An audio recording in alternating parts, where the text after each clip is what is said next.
Hey guys, Heatburn here, coming at you with a new Shogun 2 Rise of the Samurai gameplay. This is episode 4 now, which we will reveal to you the title later on in the gameplay, but you will see it when you click on the image, of course. So, we are going into the year 1178.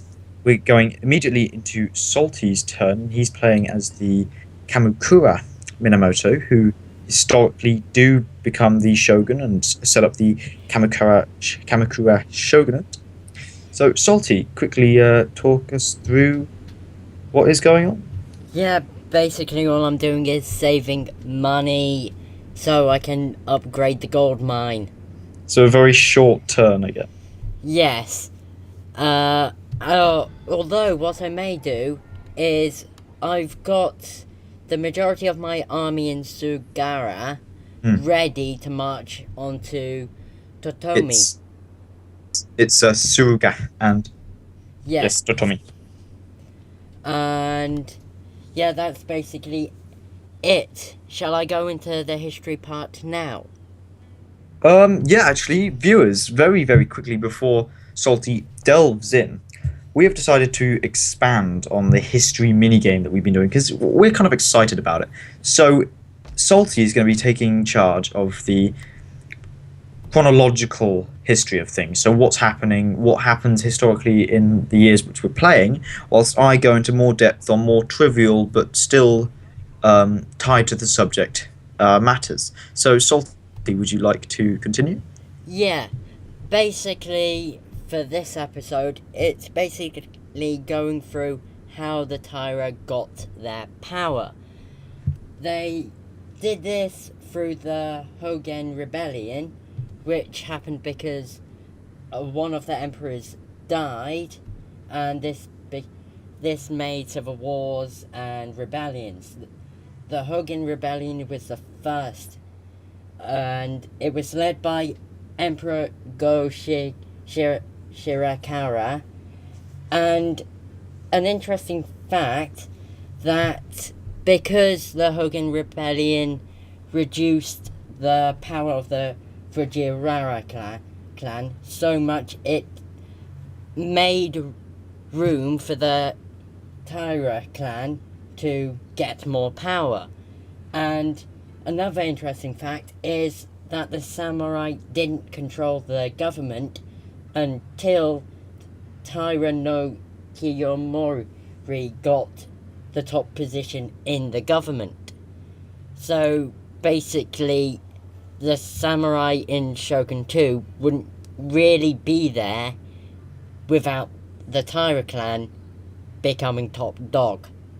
Okay, Salty, let me quickly interrupt. Just for these viewers who are not entirely familiar with Japanese history and actually Fall of the Samurai, the Taira and Fujiwara clans are the other two playable clans in the Rise of the Samurai DLC.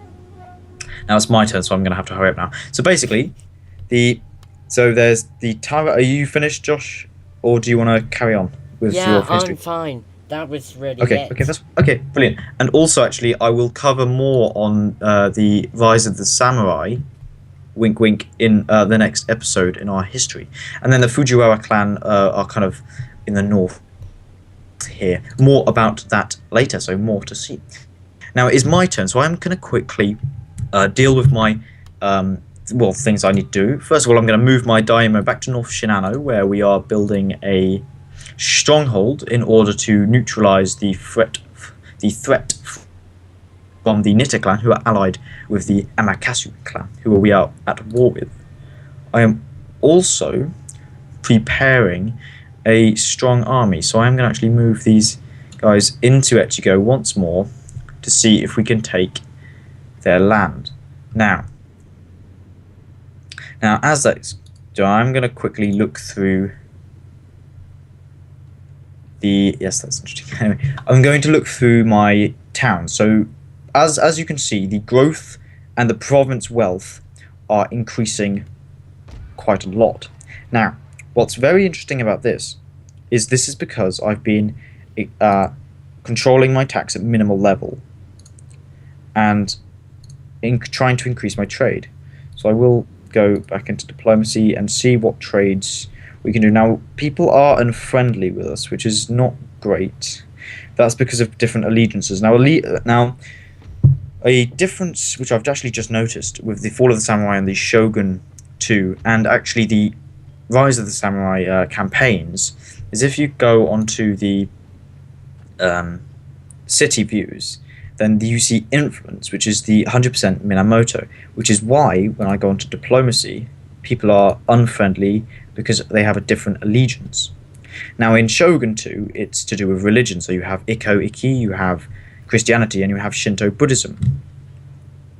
And with Rise of the Samurai, Fall of the Samurai, you have pro-emperor or pro-shogunate. Now this is slightly related to my history, which I know I've only got 2:50 left on the clock, but we can expand on this later.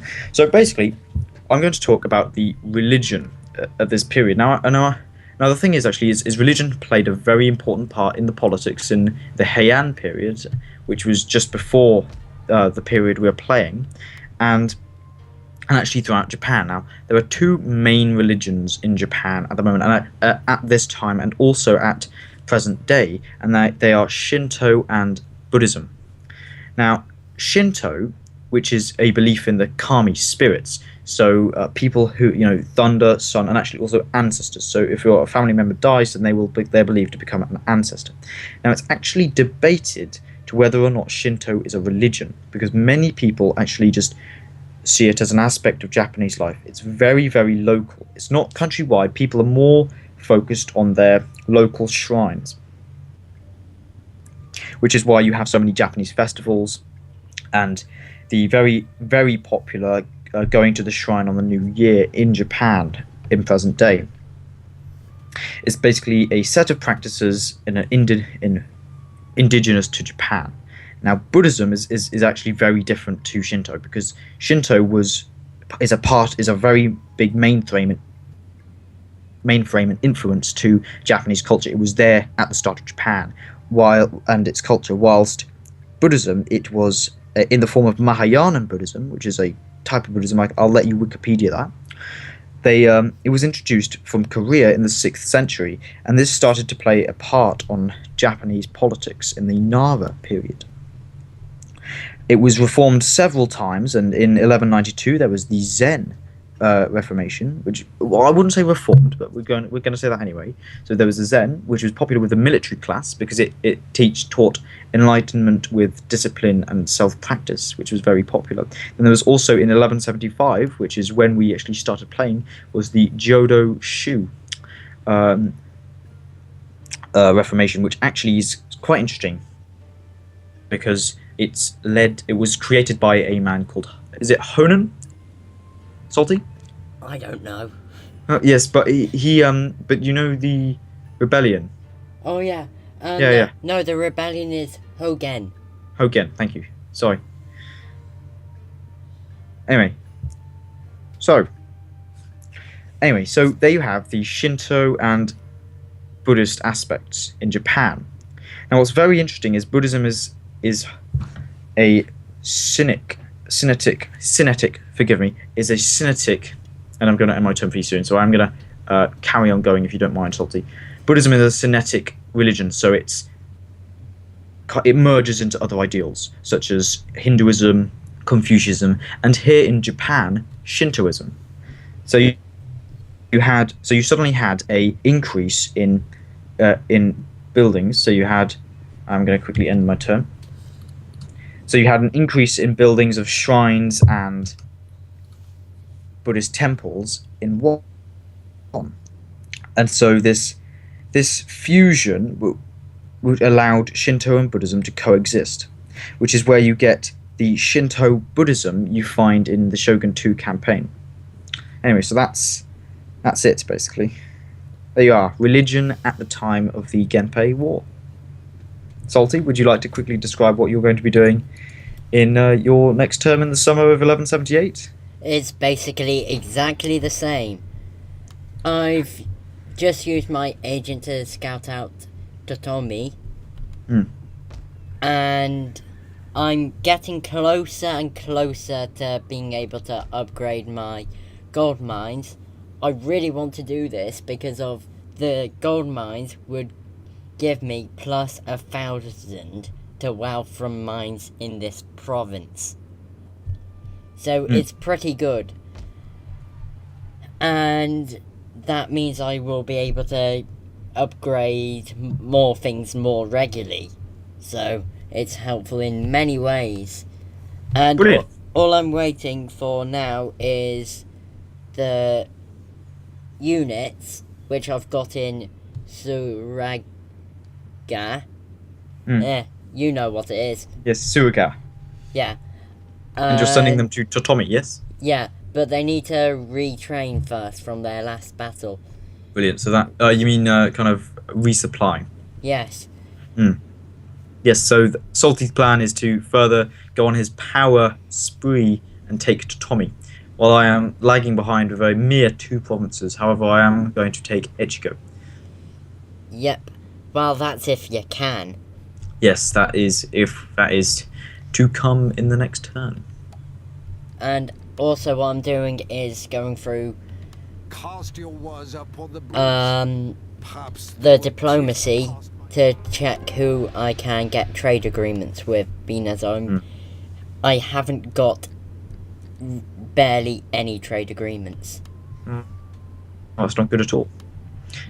And I've been asked a trade agreement from Kamukura Minamoto, and I think I'm going to make a cheeky counter-offer and make the proposal. Now, what do you think they'll say to this? Mutual interest, so that all may profit and flourish as a result.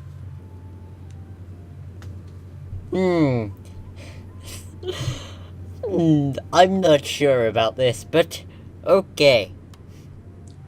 It seems that they have accepted. They're saying that our proposement was wise and fair. So, anything else you need to do, Salty? I just need to get trade agreements with the Takeda clan. Welcome indeed, my honorable friend. What shall we discuss?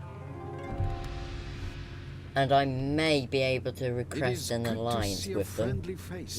Come, let us talk and take tea, perhaps. Being as me and you have kind of made it so they can't. Well, then their allegiance will be more to us. Actually, let's just quickly see. Yes, it's 100% Minamoto. They're more likely to accept an alliance. Yes. Unfortunately, they don't want a vassal yet. I think that's a little too aggressive. Yeah. Well, it said the deal is unsatisfactory, so we are actually close. We just need to get a bit more power. That is good. And I can now put myself back onto minimal. Right, and it's our turn, and I have just suddenly noticed that we have a small army south. Yes, roughly south of South Shinano. So I am going to move them up near North Shinano again to face the possible threat from Nitta.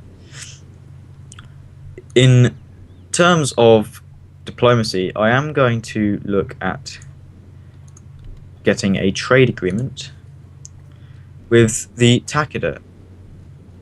And they are quite happy with a military alliance as well, so I'm going to make that proposal, and it should be good. As I checked in Salty's turn, they are 100% Minamoto influence, so that is good. Now we are going to move on to the main event of this term, which is the war theatre of invading Echigo. Hopefully, they won't have a ridiculously large army there, which they don't. Brilliant. We can't attack it yet. Brilliant. Okay. Just to point something out, That's slightly anticlimactic. But we definitely have a stronger army. It's all good. Yes, but did you look outside their city? They've got an army. Yes, but it is by. Half ruined.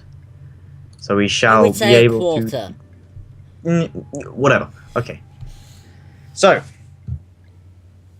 what is the plan? Well, we have plenty of money to play around with, so I am going to see about I think I might actually save up for a granary in North Shinano. I am still in thought about that. Actually, it might be best if we do. Yes, we are going to wait and build a granary in Bushani, which actually sorry, not what am I talking about? In North Shinano. So I'm going to quickly check my mastery of the arts. It'll be 4 turns till it's complete. Everything else seems to be fine. Our finances are absolutely fantastic. So yes, brilliant. Our trade is increasing, so we get some more money from that. And let's end the turn there. By the way, guys, if you have any comments on our history minigame, if you have any suggestions for anything you want us to research or discuss, anything you want us to, talk about, if you have any criticisms or improvements, then we will certainly look into that, won't we, Salty? Yep. We'll still stick to what happened in the Genpei Wars and stuff like that. Of course, yes. We'll stick to the same timeline. Schedule idea. Okay. And it is now autumn. Yes. Right. Okay, that's only 5 turns until that's fully healed. 3 turns, 2 turns, and 1 turn. But I'm sure it's been on 1 turn for quite a while. I'm now basically just going to move my army, which is perfectly healthy. Actually, I'll move some of the others out as well, just to give me some extra aggressive power, being as I've seen their city. Okay, they have no allies. I don't need to call in allies, being as they only have 1 province, and I know I have more troops than they do. Right, I can't attack just yet, and in 1 turn I'll be able to afford the gold loads upgrade for my gold mine. That's brilliant. So another short turn, Salty. Yep.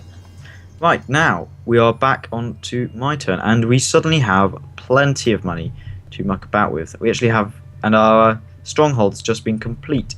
So we could actually invest in a school or a Buddhist sanctuary, which actually might be quite a good idea. However, I will not be deterred, and I will actually build a granary, seeing as it adds 15 plus per turn town growth. And we also have plus 200 wealth from commerce. Brilliant. So that is that. We shall start earning some more money soon. We are going to quickly see what effect we can have on this battle. And I still wouldn't say enough. Very nearly so, but I might be tempted to actually... we're going to continue the siege for a little bit. I think someone else is at war with the Echigo. You think so? I think Fujiwara Motofusa. They might be actually, because I did see their soup. Some tricky business. Anyway. You can have a look in the diplomacy. Yes, actually. And they won't want an alliance or anything like that. Yes, they're hostile. Apparently, Echigo was quite and they are at war. Yes, they are at war with. They're currently at war with Amakasu and Nita. So yes, they are with Echigo, which will be interesting. That's for sure. Anyway, I'm not entirely sure we have very much left to do. So without further ado, let's go into the winter of 1178. Actually, Salty, I think you've got quite an eventful turn this time, haven't you? Yes, I can finally start upgrading my gold mine. I like the fact that their army just walked by, just going like, I can't be bothered. Yes, that is actually quite interesting. I think it might be because they're trying to either surround me, but however, I think that if I attack them, then their levies will still reinforce me. Okay. So I'm going to have to maneuver myself around that situation. And so we jump into winter of 1178, the final 2 turns of episode 4. Right. So, yeah, Salty, take us through. Upgrade mines. I've now only got 330 gold currency left. And now I'm attacking Totomi. I'm sure I'll be attacked with a pop-up pretty soon asking me what I want to do about this. Yes, that's going to be fun. Now, this is a reasonably big battle, actually. So, are you going to auto-resolve, or are you going to fight it out? I'm going to click the continue siege. Good move. Actually, that's a very good move. So that'll carry on into the next turn. Now, Salty, are you going to do anything about your gold mine? I've just upgraded it before. I've just clicked the upgrade button. That's why if you look at Izu, you'll see there are kind of like a little cascade around it. Yes. Gold low. And Brilliant. also I've moved the rest of my army from Suragara to there. And I just need to recruit 1 unit just to keep it happy. And I'm not going to put it on low tax rate at the moment. The reason why I moved the troops forward is because of attrition. Well, that sounds good. So it's just like a little backup thing. And what I could do is oversee army with my Junesatsushi. I think it is pronounced. Let me just hover over the county. Oh, you've got a Shirayoshi. That's interesting. Oh. Yeah, Hold on. I'm not entirely sure how they're pronounced. I think it is Junatsushi. Okay. And the reason why I decided to continue the siege is because in 3 turns they get starved out, or they attack me, and that means they won't have their retainers helping. That's interesting. Well, I believe so anyway. If they have them, I'm going to run to the hills. Yes, that would be quite amusing, wouldn't it? Ah, it's my turn all of a sudden. Oh, I didn't realise that. Anyway, so yes, yes. Anyway, so our main event of today will be seeing how on earth we're going to be dealing with this problem. So we have an enemy army, actually, the Kubota Fujiwara, who are at peace at the moment. However, we are actually continuing the siege, so they're not actually doing anything. They might. Do you think they'll come to my aid? Ooh, that's interesting. The Fujiwara Motofusa, the Fujiwara general, might actually help me. That is interesting, actually. And what I will do is I am going to continue my siege and end it there, to leave it on a rather interesting cliffhanger for the next episode. So, with that, ladies and gentlemen, fantastic viewers, we're going to end episode 4. Thank you for watching. I'm sure we're both very happy with how this episode's turned out. Yep. Any last comments, Salty? Nope. Just remember to watch the next part and the next to come. That's actually true, and actually, if you haven't watched any of our other episodes, then we have just subscribe to our channel, or just click on our channel, and we'll have them there. They're in. We've also created a playlist. So as usual in the description, we'll have our social media pages and our website. So please show them your support. So remember to like, subscribe, and favourite. And comment. I'm Heatburn. And comment, of course, actually, so yes, let us know how you think of the history mini game we've created. Anyway, so I'm Heatburn, I'm Salty. and we'll see you in episode 5. See you guys.